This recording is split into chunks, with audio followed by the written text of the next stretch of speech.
Bonjour à tous et bienvenue à ce nouveau webinaire Efficience, série de webinaires dédiés à l'utilisation des IA génératives dans un contexte scientifique. Donc on est ravis de vous retrouver nombreux aujourd'hui et au sujet du jour, l'utilisation des IA génératives pour les analyses statistiques avec R. Ça va durer une petite demi-heure. Bienvenue à tous et c'est parti. Alors, au sommaire du webinaire du jour, une petite intro sur la révolution qu'on est en train de vivre avec les IA génératives, voilà, pour comprendre un petit peu de quoi on parle et voilà, cette révolution qu'on est en train de vivre. Puis on entrera dans le vif du sujet sur des cas d'usage et comment aujourd'hui on peut utiliser des outils d'IA générative, gratuits ou payants, pour nous accompagner et nous aider dans nos études statistiques avec R. À la fin de ce webinaire, on répondra à vos questions évidemment. Vous pouvez poser des questions tout au long de la session dans le chat et puis on y répondra avec plaisir à la fin de ce webinaire. Donc voilà, les micros sont coupés, mais comme je vous l'ai dit, vous pouvez poser vos questions dans le chat. Alors, pour ce webinaire, je suis aujourd'hui accompagné, j'ai l'honneur de recevoir Salima, que je vais laisser se présenter. Oui, bonjour à toutes et à tous. Je suis Salima Boyadaga. Je suis enseignante-chercheuse et formatrice experte en statistiques appliquées dans différents domaines comme la santé publique, les sciences sociales ou l'économie. Et par ailleurs, j'accompagne étudiants, chercheurs et professionnels dans leur montée en autonomie avec R et plus récemment en m'appuyant sur les IA génératives pour que les analyses soient plus rapides, plus sûres et surtout plus accessibles. Parfait, la candidate idéale donc pour nous accompagner sur ce sujet. Merci beaucoup Salima. Et à tout de suite. Et donc Vincent Collant, directeur technique chez Rhythm. Donc pour ceux qui nous connaissent, Rhythm, on accompagne depuis 35 ans les scientifiques et les chercheurs sur l'utilisation des nouvelles technologies, des logiciels et de toutes les technologies qui leur permettent de les aider au quotidien. Donc, l'IA générative, voilà, on est en train de vivre une petite révolution. Aujourd'hui, voilà, à moins de vivre dans une grotte, on l'a forcément vu passer de cas d'usage du quotidien au cas d'usage très métier. Donc, quels sont ces éléments, hein, qu'est-ce que c'est que cette révolution? De quoi on parle? Donc, là, j'ai mis quelques exemples. Des exemples, si vous avez suivi nos derniers webinaires, vous les avez sûrement déjà vu passer, de ce qu'on peut faire aujourd'hui avec des outils d'IA générative. Donc, on parle d'outils tels que Mistral, tels que Copilot, tels que ChatGPT, etc. Donc, ces outils qui permettent de comprendre et restituer du contenu. Donc, avec ces outils, qu'est-ce qu'on peut faire? On peut générer très facilement des rapports scientifiques ou autres. On peut discuter avec une publication. Donc, aujourd'hui, on peut évidemment lire du contenu, mais on peut maintenant discuter avec du contenu. Voilà, on peut poser une question avec un angle précis à du contenu, avoir une réponse sur le contenu et comme ça échanger avec du contenu. Ce qui permet vraiment d'exploiter beaucoup plus facilement, beaucoup plus rapidement du contenu scientifique. On peut également transcrire de l'audio en texte. Ça, c'est très utilisé aujourd'hui pour faire des comptes rendus de réunion ou pour transcrire, on l'a vu lors du dernier webinaire, des analyses qualitatives. On peut également extraire très rapidement des informations clés, par exemple d'un ensemble de publications ou d'une publication. Ou encore, on peut, et ça on va le voir aujourd'hui par exemple, automatiser des analyses grâce à des outils d'IA générative. Voilà, quelques exemples qui permettent de voir à quel point aujourd'hui l'IA peut nous accompagner dans nos métiers scientifiques. Donc avant de rentrer sur la partie statistique, petit rappel de voilà, qui on est, Efficience, Rythme. On propose tout un accompagnement qui s'appelle Efficience autour de l'IA générative, donc de formation et d'intégration d'agents IA chez nos clients. On a gagné le prix de l'innovation du Forum Labo de cette année, donc on est très content. Et donc vous voyez à l'écran voilà, quelques exemples des formations qu'on peut proposer via cette gamme de formation efficience.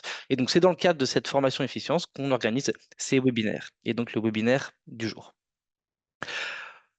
Voilà, avant de laisser la main à Salima, deux petites questions de sondage. Une première, voilà, quels sont les outils statistiques que vous utilisez aujourd'hui pour savoir un petit peu à qui on s'adresse? Est-ce que vous êtes utilisateur de R déjà, de Stata, de SAS, de Python, d'autres outils? Voilà, donc là, vous devriez voir à l'écran le sondage.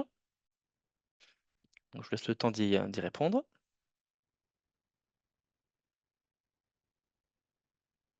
Voilà, on devrait voir les résultats s'afficher dans quelques instants. Ok, donc on a une très large partie des personnes qui utilisent déjà R, donc c'est top, bravo à vous. Et puis on a, et c'est intéressant, des utilisateurs aussi d'autres outils, Stata, SAS, Python, qui sont des outils bien diffusés, donc intéressant de voir ça aussi. Et on a quand même un tiers qui utilise deux outils. Ok, super, bah, intéressant. Et alors on a une deuxième question. Voilà, comment aujourd'hui vous vous situez par rapport à R? Donc, est-ce que vous avez un niveau plutôt novice, plutôt avancé? Donc pareil, vous devriez voir affiché à l'écran le sondage. Voilà, débutant, avancé en statistique. Alors débutant en statistique et en R, avancé en statistique mais débutant en R, avancé en statistique et en R. Voilà, prenez le temps de bien lire les choix. On vous laisse y répondre. Et on devrait voir aussi les résultats s'afficher. Ok, donc c'est assez équivalent. On a des débuts statistiques et en R, un tiers, ok, très intéressant. Donc, vous verrez aujourd'hui, grâce à la générative, c'est beaucoup plus simple de mettre les pieds dans R et dans la stat. On a également une bonne partie de, voilà, un quart avancé en statistique mais débutant en R, et quand même quasiment la moitié avancé en statistique et en R. Super. Super intéressant. Le webinaire sera intéressant pour tout le monde. Et ce qui est aussi, et vous l'avez peut-être vu juste avant, intéressant à savoir, c'est qu'on peut, l'IA générative peut aider ces différents niveaux, ces différentes personnes, voilà, peut aider un peu, peu importe le niveau auquel on se situe, on peut utiliser l'IA générative pour aller encore plus loin. Super, parfait. Je vais donc maintenant laisser la main à Salima. Salima, si tu le veux bien. Très bien. Eh bien, écoutez, je vais commencer ma présentation avec une idée simple mais essentielle. S'initier à R avec l'IA, c'est en fait mettre la puissance statistique à portée de main. En effet, aujourd'hui, l'IA générative va vous aider à écrire du code, à corriger une erreur ou à explorer des solutions, mais ça n'est pas une alternative à la compréhension. Le vrai enjeu, ça va donc être d'apprendre à combiner R et l'intelligence artificielle intelligemment. Et quand on connaît les bases de R, on peut comprendre ce que l'IA propose. Et c'est là qu'on passe finalement d'un usage passif à une vraie autonomie analytique.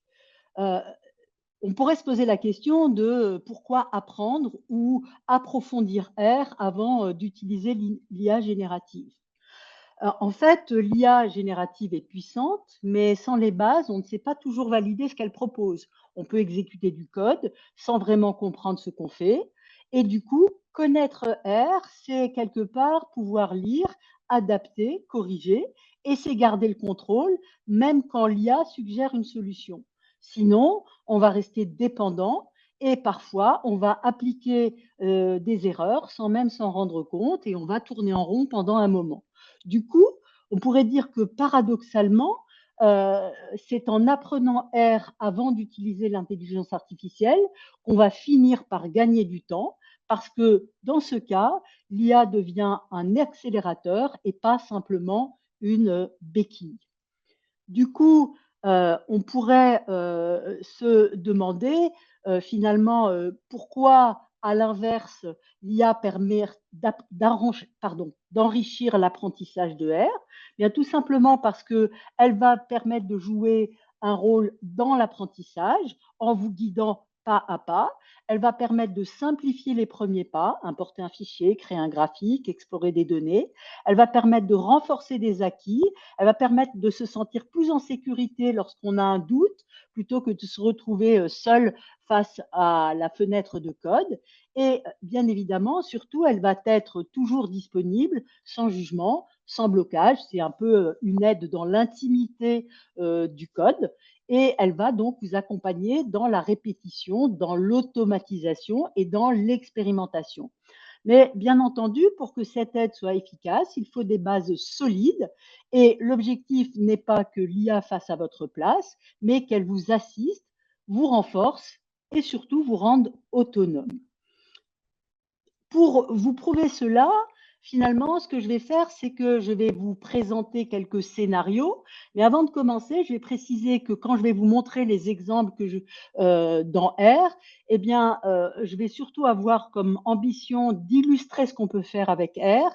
Et bien entendu, ça nécessitera quelques adaptations selon votre niveau en R, vos données ou votre environnement de travail. Dans tous les cas, les exemples que je vais vous présenter vont permettre d'illustrer les possibilités offertes par l'IA quand on maîtrise un tant soit peu le langage. Alors, on va commencer par un cas simple, assez courant, qui est que vous n'avez jamais utilisé R, vous recevez un fichier CSV, vous ne savez pas comment l'ouvrir dans R, et vous allez donc poser une question à l'intelligence artificielle en lui demandant finalement comment importer un fichier CSV dans R et afficher un aperçu des données.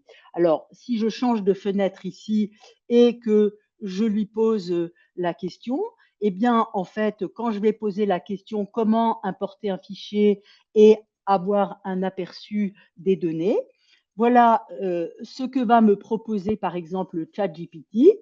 Il va me proposer du code avec, bien évidemment, des indications. Et ici, je ne vais pas recopier ça parce que ça prendrait du temps. Mais si je veux montrer avec du code quels sont les résultats, eh bien, vous voyez que j'ai recopié ce que m'a proposé ChatGPT. Et lorsque je lui demande d'exécuter ces instructions, eh bien, vous voyez que je vais avoir le fichier ouvert et un certain nombre d'affichages des résumés statistiques de ces données. Donc, on voit bien ici que, bien sûr, ça suppose que l'on connaisse l'environnement de travail et qu'on ait quelques connaissances dans le domaine du lien entre les fichiers. Seconde situation, je vais lui demander de visualiser les données. Alors, je vais lui poser la question comment créer un graphique en barre pour comparer les catégories socio-économiques, par exemple. Alors, si je prends maintenant une autre intelligence artificielle qui est Mistral, alors excusez-moi, il faut que je l'amène ici. Ben, si je prends ici Mistral et que je lui dis, par exemple, comment comparer l'IMC moyen selon les catégories économiques dans R. Voilà, je lui pose la question ici. Il va me répondre.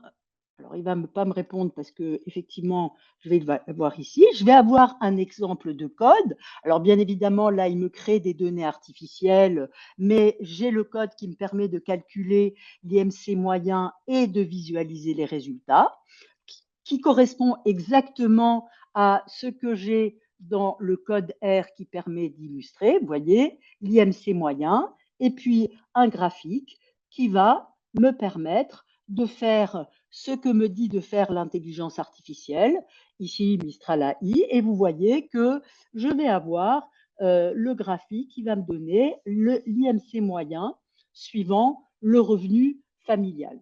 Donc, on voit bien ici que modulo le fait qu'on sache à peu près se repérer dans les répertoires et dans les fichiers, on a des réponses et des actions qui vont permettre d'apprendre. Mais bien évidemment, c'est aussi des choses qu'il faut renforcer avec un apprentissage du langage de base. Prenons un scénario 2 dans lequel on aurait finalement quelqu'un qui connaît un peu mieux R et qui voudrait automatiser la création d'un rapport avec un markdown, c'est-à-dire un rapport dynamique pour un jeu de données sur les admissions hospitalières, eh bien, effectivement, je vais poser la question à l'une des deux intelligences artificielles que j'ai choisies pour illustrer mon propos. Et donc, ici, si je lui pose la question, là, par exemple, avec ChatGPT, si je lui pose la question comment automatiser la création, vous voyez que j'ai la question, je vais avoir effectivement un ensemble de choses qui vont me permettre de répondre à la question avec le fichier, comment créer un markdown et qu'est-ce qu'il faut mettre dans le markdown. Alors, bien évidemment, il y a plein de choses qui ne sont pas précisées, mais qu'on peut lui demander de préciser.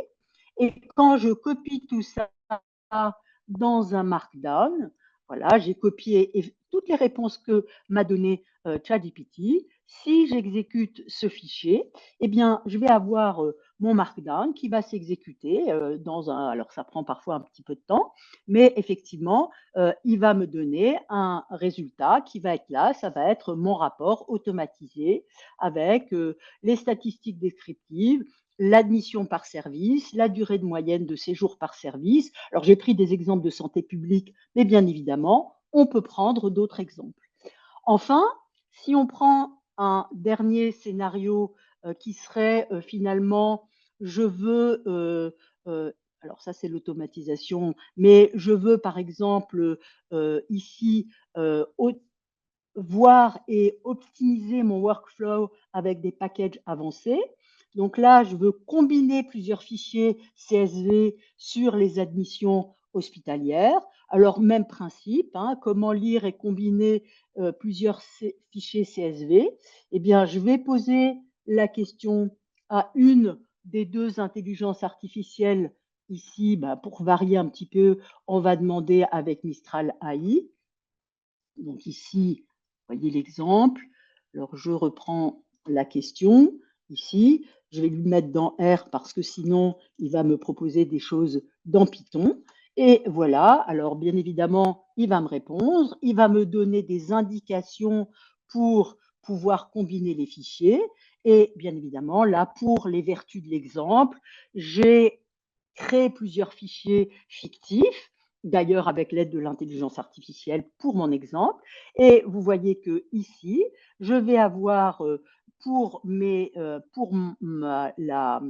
l'exemple que je veux vous donner ici, je lis les fichiers et je copie exactement ce que m'a donné l'intelligence artificielle. Et donc, je vais combiner mes fichiers qui sont dans mon répertoire et je vais afficher le résultat de mon fichier qui va être là. Et vous voyez que ici, je vais avoir, comme me le recommande l'intelligence artificielle va me donner la meilleure façon de faire.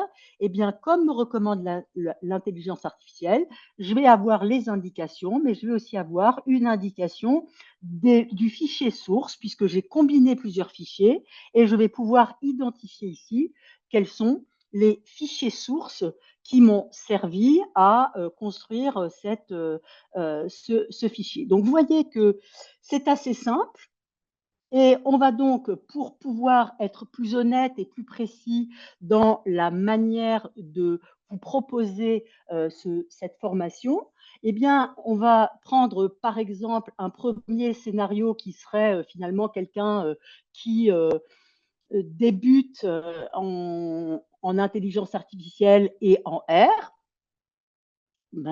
On ne prétend pas qu'on peut ne pas se passer, on ne prétend pas qu'on ne peut pas se passer d'une formation R, mais si on n'a pas compris le langage de base, eh bien, on va passer des heures à comprendre la syntaxe, on va pas forcément comprendre le fonctionnement du code, on va perdre du temps, on va corriger à tâtons, on va douter de ses résultats et surtout, eh bien, quelque part, on va se décourager et cela prend beaucoup de temps. Donc, c'est le risque quand on s'en remet à l'IA sans socle de compréhension.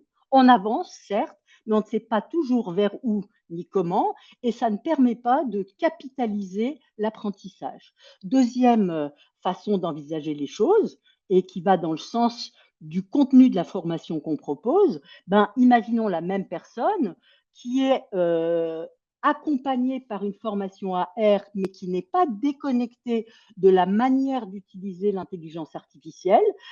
Eh bien, cette personne va suivre la formation intégrée, va apprendre les bases de R, elle va pouvoir utiliser l'intelligence artificielle, non pas pour tout faire à sa place, mais pour automatiser, pour gagner du temps, pour explorer plus loin. Elle va comprendre les scripts, elle va les adapter à son contexte, elle va contrôler les résultats. Et ce que ça va montrer, c'est que finalement, l'IA n'est pas là pour remplacer l'apprentissage, mais pour le prolonger intelligemment. Et comme pour tout outil, ce n'est pas l'outil lui-même qui pose problème ou qui est à remettre en question, mais bien l'usage qu'on en fait. Dans ce cas, l'IA générative est une béquille ou un levier. Et cette différence, elle va se jouer dans la manière dont on forme, dont on accompagne, dont on construit la compréhension. Et c'est pour illustrer mon propos que je vais vous proposer une dernière slide qui vous invite à envisager le potentiel de l'IA comme finalement apprendre R, c'est un peu comme apprendre une langue étrangère. Et comme pour toute langue, les outils automatiques que vous connaissez, Google Traduction ou d'autres, ici, l'intelligence artificielle, ça peut être d'une grande aide, effectivement, mais à condition de ne pas leur faire une confiance aveugle. Vous voyez bien que quand vous faites une traduction, les outils peuvent générer des traductions qui ne sont pas liées au contexte, qui font parfois des contresens, et c'est bien utile de faire Google Trad pour pouvoir traduire un texte en anglais, mais pour publier, ça devient très compliqué. Il faut quand même un peu de nuance. Et du coup, l'analogie que je fais avec l'apprentissage d'une langue, elle met en lumière quelque part un point essentiel. L'intelligence artificielle va vous aider à générer du code, mais pas forcément du sens. Et ça va répondre sans contexte, sans explication des règles et surtout sans retour critique sur ce qui est proposé, ce qui va ne pas vous permettre finalement de capitaliser ce que vous pouvez apprendre au fur et à mesure de vos échanges avec l'intelligence artificielle. Du coup, comment éviter les pièges? Tout simplement en combinant le meilleur des deux mondes, une base solide issus d'une formation structurée dans les bases du langage et l'usage éclairé des intelligences artificielles comme levier pour progresser plus vite. En résumé, si je devais apporter une conclusion, ben, ne laissons pas l'IA penser à notre place et servons-nous-en comme d'un tremplin pour apprendre mieux, pratiquer plus et comprendre en profondeur. Et de ce fait, et avec cet accompagnement, l'IA ne remplacera pas vos compétences, mais elle les révélera à condition de les avoir construites. Voilà, je reste, merci de votre attention et je suis bien sûr disponible pour toutes vos questions. Magnifique, merci Salima. Très beau parallèle effectivement avec les langues et merci pour cette présentation très claire qui nous donne un aperçu de ce qu'on peut faire en combinant la puissance d'R et la puissance des IA génératives. Merci beaucoup Salima. Donc, en conclusion de ce webinaire, trois points qui nous semblent très importants. Vous l'avez vu à travers ce webinaire et peut-être à travers les autres webinaires qu'on a déjà proposés. Les IA génératives sont un super assistant pour les scientifiques en global, mais pour les scientifiques en particulier. Il y a des outils qui sont payants, mais aussi des outils qui sont gratuits et qui permettent déjà d'aller très loin dans ce qu'on peut faire en termes de gains, de productivité, d'efficacité et de qualité. Mais pour ça, il faut, et Salima l'a rappelé, maîtriser les outils. De la même façon que lorsqu'on est travaillé en laboratoire, il faut maîtriser ses équipements, ses techniques et son savoir. L'IA est un outil qu'il faut maîtriser qu'on parle de prompt engineering, qu'on parle de savoir quel outil utiliser pour quelles applications, qu'on parle de connaître les limites et les biais liés aux IA génératives. Voilà, tout ça, il faut le maîtriser pour pouvoir bien l'utiliser de façon éclairée, pour reprendre la terminologie de Salima. Et ça, c'est un point qui est capital, puisqu'en fait, on peut vraiment mal utiliser les IA, et certains l'ont peut-être déjà expérimenté, peuvent nous raconter beaucoup de bêtises. Donc ça, c'est vraiment important de se former aux outils. Dernier point qu'on souhaitait mettre en avant, il y a des cas d'usage aujourd'hui pour tous les niveaux. Aujourd'hui, la plupart des personnes ont déjà utilisé, soit pour le pro ou le perso, des outils très accessibles comme Mistral ou ChatGPT pour des questions très simples. Et on voit à quel point c'est facile de poser une question et de les utiliser. Et ça, donc, c'est facile finalement de mettre un premier pas dans l'IA générative. Et on peut aller très loin derrière. On a vu un premier teasing aujourd'hui, mais on peut aller très loin sur les automatisations de workflows répétitifs, de tâches rébarbatives et même de tâches complexes. Voilà, il y a vraiment tout un panel à explorer. C'est tout un nouveau monde qui s'ouvre grâce aux IA génératives. Et aujourd'hui, Rythme, on a pour mission de vous accompagner dans cette nouvelle aventure. Donc, vous voyez à l'écran rapidement la façon dont on peut fonctionner si vous avez des sujets autour de l'IA générative. Que ce soit être formé à R et à la statistique comme on l'a vu aujourd'hui, ou que ce soit d'autres sujets liés à de la formation ou à de l'intégration d'IA sur vos infras, d'agents IA, on peut vous accompagner. Donc n'hésitez pas à nous contacter à ce sujet. Donc avant de conclure et de répondre à vos potentielles questions, euh, on remet ici donc les formations qu'on propose. Voilà, c'est les premières formations qu'on propose, mais il y en a d'autres. Vous pourrez aller les consulter sur notre site. Et je crois qu'après, on va avoir juste les dates sur la slide suivante de ces formations. Voilà, donc il y a des sessions inter-entreprises qui arrivent sur les différents sujets que vous voyez à l'écran, mais on peut également évidemment faire du sur-mesure. Donc n'hésitez pas à nous contacter, il y aura mon contact en dernière slide.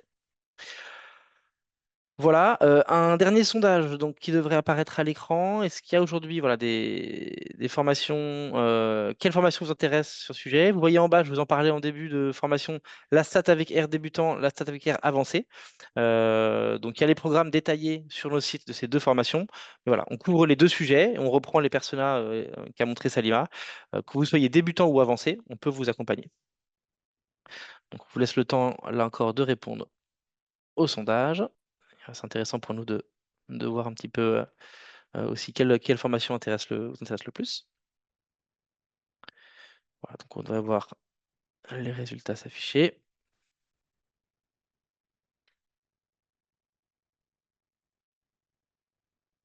Et voilà, prenez le temps de répondre au dernier point. OK. Eh bien, c'est bien distribué. Parfait. Bah, merci pour ces réponses.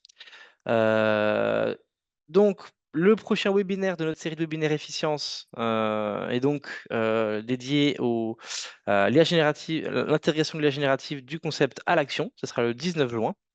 Donc, on y parlera voilà, de concrètement comment déployer un plan d'intégration de l'IA dans ses équipes et sur ses infras. Et je crois que maintenant, on est disponible pour répondre à vos questions. Donc, merci à tous. J'ai vu passer quelques questions et je vais les prendre. On peut aussi peut-être, Salima, passer sur la dernière slide en attendant, dans laquelle il y a nos contacts. Voilà, comme ça, mon contact s'affichera. Voilà, parfait. Donc, non, c'était bien celui-là. Voilà, super. Donc, n'hésitez pas à me contacter. Moi, je suis Vincent Écolant, à droite. Et mon email devrait se réafficher. Alors, attendant qu'il s'affiche, je vais reprendre les questions. Donc, j'ai vu passer une première question. Est-ce que utiliser ChatGPT ou Mistral? Alors, très bonne question qui revient souvent. Moi, mon niveau de réponse, ce serait tout dépend de l'application que vous souhaitez en avoir. Sur les applications telles qu'on les a vues aujourd'hui, Salima, de ton expérience, je ne sais pas si tu vois une différence de qualité entre ChatGPT et Mistral. Non, franchement, non. La pédagogie est pas tout à fait la même, et j'utilise vraiment indifféremment l'une et l'autre pour tester finalement les choses. C'est peut-être quand c'est des niveaux plus complexes que ChatGPT va être un tout petit peu meilleur, mais sinon, les 2 sont, enfin, la structure pédagogique de réponse est très, est très genrée, mais pas au sens du sexe, mais au sens de la nationalité. Il y en a une qui est américaine et l'autre française. Et effectivement, la façon que l'intelligence artificielle va avoir de répondre est très liée à la culture finalement sous-jacente. Voilà. Mais tout simplement parce que je suppose que ça dépend aussi des utilisateurs et de la façon dont l'intelligence artificielle apprend aussi de ses échanges avec les utilisateurs. Donc, je pense que moi, j'utilise les deux justement pour ça. Très Voilà. clair. Merci beaucoup. Est-ce Et est-ce que tu veux puis, que je repasse le mail ou pas? euh, Ou ça ira? oui, remets peut-être effectivement en slide, la dernière slide pour que les mails s'affichent. Ouais, je vais le faire. C'est un petit peu plus compliqué parce que la Ou formation. sinon, Ouais, je vais remettre mon mail directement, hop, dans ouais, mets-le le pas de chat. souci. Ouais, Voilà. voilà. Je remets mon Ok, mail dans le chat et ça sera plus simple. N'hésitez pas à me contacter, je suis à votre voilà. disposition. Ok. Alors ensuite, on avait une question. Faut-il être bon en maths pour maîtriser R? Excellente question. Non, Et surtout, alors la question est non, précisée, surtout avec l'utilisation des fonctions. Ou bien il y a des fonctions non. déjà prédéfinies. Alors, il n'y a pas besoin d'être bon en maths pour utiliser R. Les fonctions sont prédéfinies. Et puis, bien évidemment, il faut être un peu curieux. Je pense que pour les statistiques, il faut quand même un tout petit peu des bases sur la logique de la notation mathématique, mais ça peut se faire aussi de façon simple. Mais il n'y a pas besoin d'être bon en maths. Il faut juste savoir un peu faire des différences entre les choses qui sont les matrices, les vecteurs. Ça, c'est important de comprendre une logique vectorielle, mais ça peut être expliqué de façon simple et intuitive. Donc, il n'y a pas de difficulté. Parfait. C'est plutôt rassurant. Ceux qui ne sont pas bons en Voilà. maths. Ok, super. On avait ensuite une question sur, avez-vous des listes d'outils d'IA générative en lien avec R? Alors, je ne sais pas si le lien avec R est clair pour toi dans la question, Salima. Non, j'ai pas compris. C'est-à-dire, est-ce qu'il y aurait une façon de privilégier une intelligence artificielle ou l'autre, ou bien j'ai pas bien compris la question. Peux-tu la répéter, Vincent, Bon. s'il te plaît? Alors, avez-vous des listes d'outils d'IA générative en lien avec R? Donc, Agnès, peut-être préciser votre question dans le chat. En attendant, on va passer aux questions suivantes et puis on reviendra à la vôtre si vous êtes toujours là et que vous pouvez la préciser. Oui. On a ensuite une question qui est, alors, hop là, on a la précision, en fit, en lien avec des modèles de R. Donc, en fait, peut-être pré-entraîné avec des modèles de R, c'est ça que vous voulez dire, Agnès? Qui connaîtraient déjà, en fait, des fonctionnalités. Ok. Alors, Ouais. mon premier niveau de réponse, c'est Mistral, ChatGPT, Claude, etc. ont eux-mêmes déjà, même ces outils généralistes, ont déjà été entraînés sur le mode de Mm. fonctionnement de R, et c'est pour ça qu'ils peuvent nous répondre. R étant un outil, voire l'outil le plus utilisé par les communautés statistiques. Voilà. Mon premier niveau de réponse, ce serait les modèles qu'on a montrés là sont déjà entraînés sur de la théorie liée à R. Après, je ne sais pas, Alors Salima, après, s'il y a des... Ouais, je te laisse répondre. après il y a peut-être, c'est quoi, enfin, bien évidemment, la notion d'entraînement, elle est liée au machine learning et l'entraînement, il se fait bien évidemment via des modèles qui sont dans R et pas des modèles qui sont dans l'intelligence artificielle. Effectivement, des outils d'intelligence artificielle qui seraient intégrés dans R, il y en a bien évidemment, mais ça se traduit par des fonctions de R. Hein, il y a des fonctions de R qui sont liées à l'entraînement des modèles, ça s'appelle des packages, mais ce n'est pas une intelligence artificielle générative. Une intelligence, une intelligence artificielle générative, elle génère des résultats. Et bien évidemment, dans R, il y a des packages qui permettent d'entraîner des modèles et de donner des résultats. Mais ça n'est pas dans une conversation. Voilà. Notre idée ici, c'est de voir comment on peut converser avec R pour pouvoir avoir des réponses. Maintenant, la notion d'entraînement pour trouver les meilleurs modèles, elle se fait via des packages et des fonctions à l'intérieur de ces packages. Je ne sais pas si c'était ça votre... J'ai l'impression qu'on a répondu à la question. Je vois que je comprends Parfait. mieux la nuance. Merci. Merci Voilà. beaucoup, Salima. On a une question super intéressante et primordiale en effet, qui est la suivante. Peut-on envisager d'utiliser une IA générative avec des données sensibles, comme celle du SNDS par exemple, pour corriger des erreurs de codage ou automatiser certaines tâches via un agent IA, tout en garantissant sécurité, conformité et éthique? Alors, excellente question qui revient à chaque fois. Il y a différents niveaux de sécurité en fonction des outils qu'on va utiliser. Évidemment. Des outils en ligne. Alors, il faut savoir que la licence payante ChatGPT+, par exemple, garantit que vos données ne seront pas réutilisées pour entraîner d'autres modèles. Maintenant, on a certains clients pour qui ça ne suffit pas et qui Mm. souhaitent utiliser des applications encore plus sécures. On peut dire en dessous que Mistral étant une solution française garantit un niveau de sécurité un peu plus élevé. Mais derrière, si on veut être encore plus sécurisé, avoir une sécurité encore plus importante, on peut aller sur du local.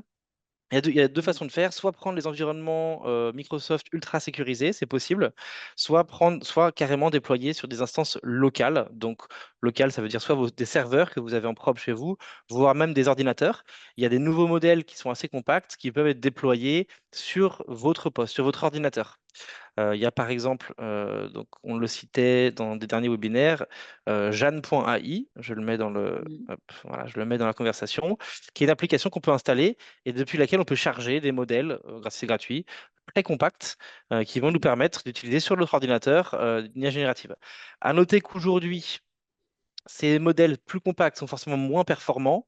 Il faut quand même avoir, et puis il faut avoir un ordinateur voilà, qui est relativement moderne, pas non plus une machine de guerre, mais relativement moderne, et ça peut fonctionner.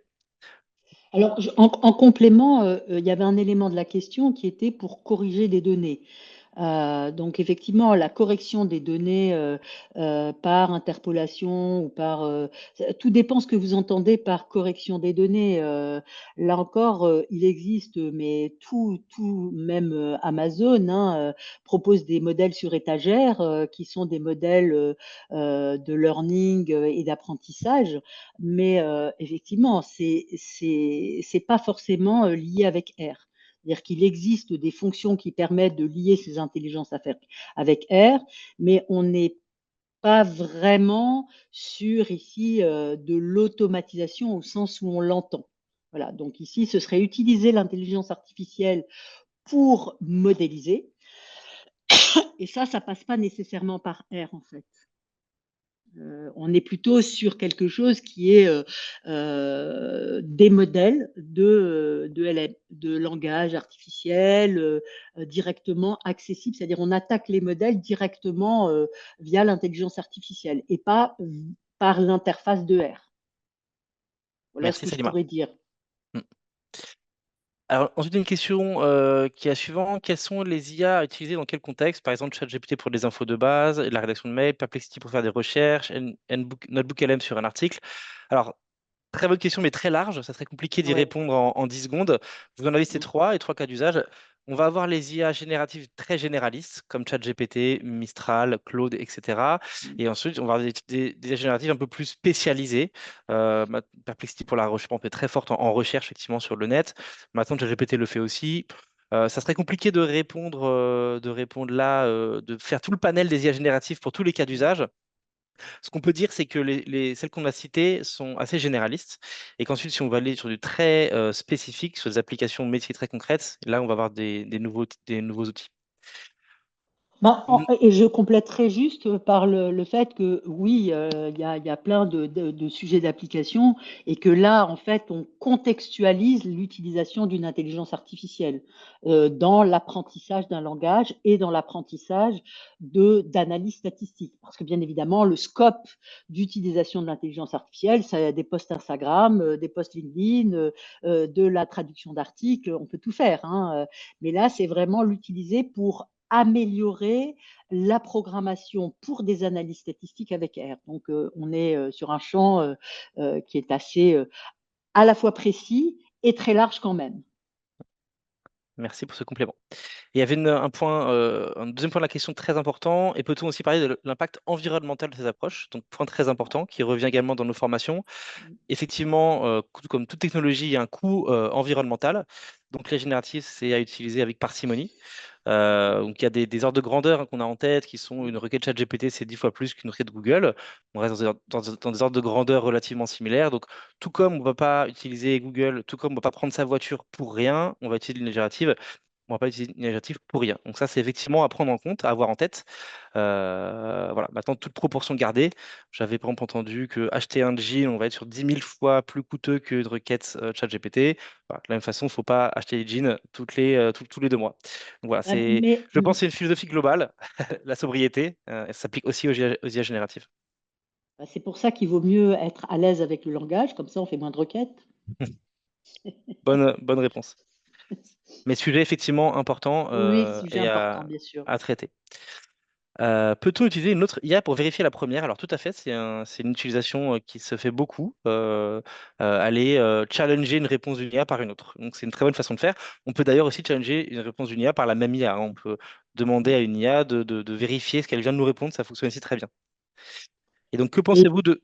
Oui, pardon, vas-y. Salma, Non, vas-y. non, puis elles sont pas susceptibles, donc C'est pratique.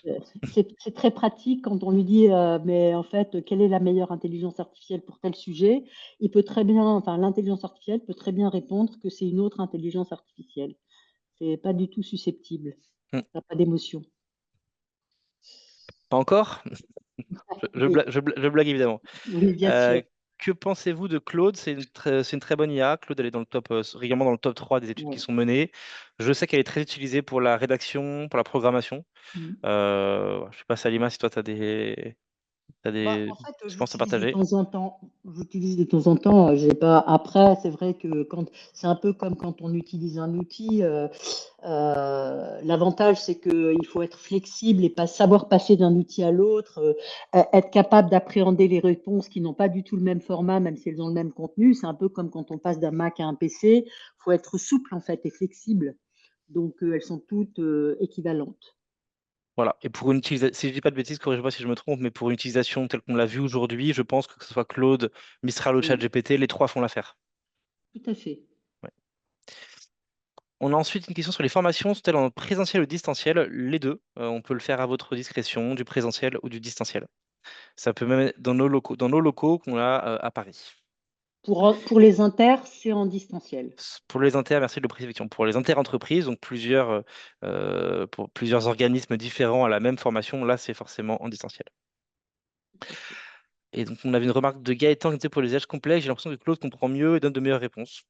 Peut-être. Alors, je pense que ça dépend aussi des utilisations, mais peut-être qu'effectivement, en tout cas, comme je le disais dans le top 3 régulièrement des différents tests qui sont faits sur des IA. Donc, euh, voilà, à utiliser. Ok, deux dernières questions. Concernant les web apps, j'ai eu des échos concernant des failles de sécurité si on utilise Shiny, web app avec R. Avez-vous un avis à ce sujet et avez-vous des alternatives? Alors, j'ai pas d'alternative. Pour l'instant, moi, j'ai déjà utilisé des web apps avec Shiny et on n'a pas eu de problème de sécurité dès lors qu'elles sont hébergées sur des sites protégés. En fait, on avait créé une web app pour une, une entreprise, mais elle était effectivement hébergée sur un serveur de l'NSAI qui était protégé. Donc, c'est à la fois un avantage et un inconvénient parce qu'on dépend d'un serveur distant sur lequel on n'a pas toujours la main et on reste dépendant des personnes qui gèrent le serveur. Mais ça, c'est plutôt la partie hardware que la partie finalement directement application et programmation. Je pense qu'à un certain niveau, il faut effectivement être très en lien avec les informaticiens et le DSI et la DSI pour pouvoir travailler de concert. Et c'est pas forcément le sujet sur lequel moi j'interviens. Merci, Salima. Une question qui est comment l'IA a accès à la base de données dans R pour aider à générer les résultats dans R? En fait, l'IA n'a accès à la base de données que si vous la lui partagez. La seule façon d'avoir l'analyse directe des données, c'est de lui dire, bah voilà, mon cher intelligence artificielle, je vais te mettre en pièce jointe la base de données et propose-moi le code qui va permettre de le lire et de l'analyser. Alors, il faut savoir que les intelligences artificielles, malgré toutes leurs performances, elles sont très paresseuses et donc qu'elles ne lisent qu'une partie et qu'elles vont générer quelque chose à partir de cette lecture partielle. Et donc là, on peut avoir des manquements, hein. Donc, le mieux à faire dans ces cas-là, c'est vraiment plutôt de faire un prompt qui décrit la base avec les variables, ce qu'elles contiennent, comment elles se présentent. Et donc, ça nécessite effectivement une certaine maîtrise déjà du langage de R pour comprendre comment on va prompter à l'intelligence artificielle le contenu de nos données. Très souvent, moi, je donne à l'intelligence artificielle soit des textes, soit des bases de données, soit des codes pour les corriger. Et bien évidemment, l'intelligence artificielle va lire une partie, va imaginer le reste à partir d'un certain nombre de modèles d'apprentissage et peut générer effectivement des erreurs de sens parce qu'il ne va pas tout lire comme le ferait un humain. Sinon, ça perdrait du sens. Donc, voilà, R, enfin, si on veut le traitement d'une base de données, il est plus pertinent de lui décrire par un prompt détaillé ce que contient la base de données plutôt que de lui donner la base de données. Enfin, ça, c'est mon expérience, hein. Merci pour ton retour. Et dernière question, après on va clôturer la session. Que pensez-vous de la gestion des versions de package R, notamment en ce qui concerne la reproductibilité des analyses? Ah bah, c'est comme, je pense rien, je m'y conforme. C'est-à-dire qu'effectivement, l'avantage de R, c'est qu'on a des packages qui évoluent beaucoup, dont certains ne sont pas maintenus, mais il y a quand même une communauté d'utilisateurs, qui peut être, assez riche et effectivement, sur les derniers packages et ben, effectivement, R peut être victime, enfin, les intelligences artificielles peuvent être victimes d'hallucinations, vont vous proposer parfois des packages qui n'existent pas, vont vous proposer des versions qui ne sont pas les bonnes. Et c'est là encore que, effectivement, la maîtrise du langage de base va permettre d'aller trouver rapidement une solution, tout en se servant de l'intelligence artificielle et en dialoguant avec elle. Voilà. Donc, mais c'est vrai que les versions, surtout sur les packages récents, c'est voilà, c'est toute la différence entre un logiciel payant et un logiciel libre, hein. Parfaite manière de conclure cette session. La formation, c'est indispensable. On l'a dit, Oui, on le répète, pour pouvoir bénéficier de cette magie, en quelque sorte, que nous offre l'IA générative. Merci beaucoup, Salima, pour ton merci, intervention. Merci à merci tous. beaucoup. Merci à Merci, tous. merci à tous. Voilà. N'hésitez pas à nous contacter. On sera ravis de vous accompagner dans votre utilisation de l'IA générative au service de vos métiers. Donc, vous avez encore une fois mon mail vcollant@hotmail.com à disposition. On vous enverra également un mail de remerciement. Et n'hésitez pas à nous solliciter pour n'importe quel sujet lié à l'IA au service de la science. Merci à tous. Très belle journée Merci, belle journée. Au revoir. et à très bientôt. Au revoir.